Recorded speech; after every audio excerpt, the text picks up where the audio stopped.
நம்ம சேனலில் வீடியோ போட்டோன்னே உங்களுக்கு மெசேஜ் தவறாமல் வரணும்னா இது வரைக்கும் நம்ம சேனலை சப்ஸ்கிரைப் பண்ணவங்க சப்ஸ்கிரைப் பண்ணுங்கள். கீழே ஒரு பெல் சிம்பிள் இருக்கும், அதையும் கிளிக் பண்ணுங்கள். சரி வாங்க வீடியோக்குள்ளே போகலாம். வணக்கம் நண்பர்களே.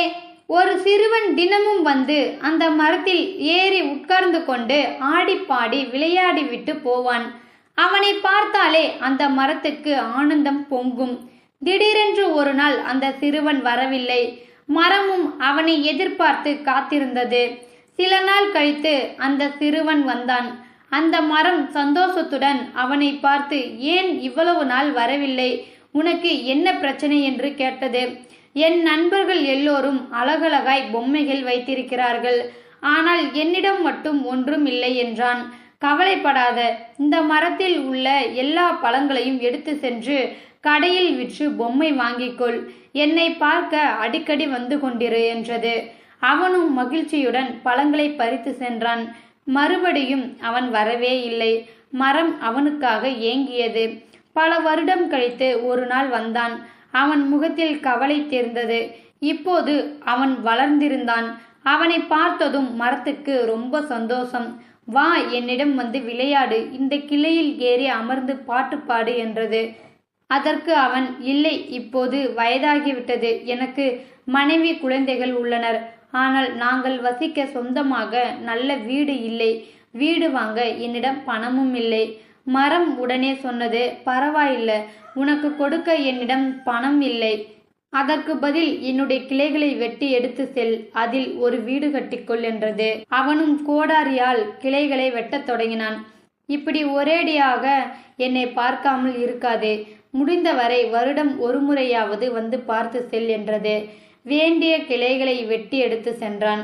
அதற்கு பின் பல வருடங்கள் வரவில்லை. அவன் வருவான் வருவான் என்று மரமும் நித்தமும் காத்திருந்தது. பல வருடங்கள் கழித்து பார்க்க வந்தான். மரம் அவனை பார்த்து ஆனந்த கூத்தாடியது. அவன் எப்போதும் போல் சோகமாக இருந்தான். ஏன் இப்படி இருக்கிறாய் என்று கேட்டது மரம். என் மீன்பிடி படகு உளுந்து விட்டது. படகு இல்லாததால் மீன் பிடிக்க முடியவில்லை, அதனால் வருமானம் இல்லை, நாங்கள் மிகவும் கஷ்டப்படுகிறோம் என்றான். மரம் துடித்து போனது.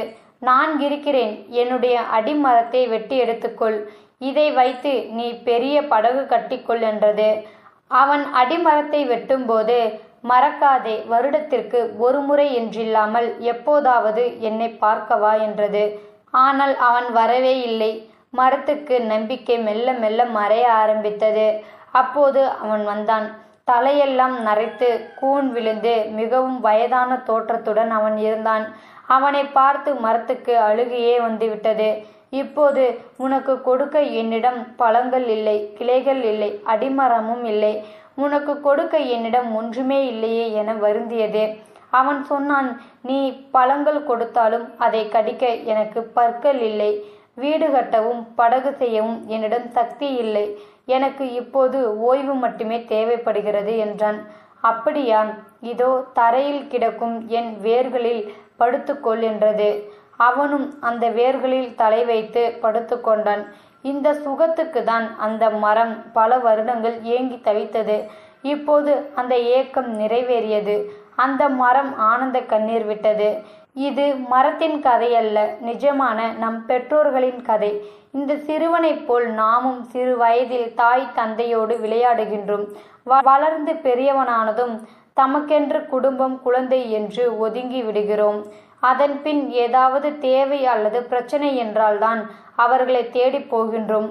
நம்மிடம் இருப்பவையெல்லாம் அவர்கள் கொடுத்தது என்பதை புரிந்து கொள்ளுங்கள். நம்மால் அவர்களுக்கு எதுவும் கொடுக்க முடியாது, நம்முடைய பாசம், அன்பு, நேரம் தவிர. அவர்கள் விரும்புவதும் அதுதான்.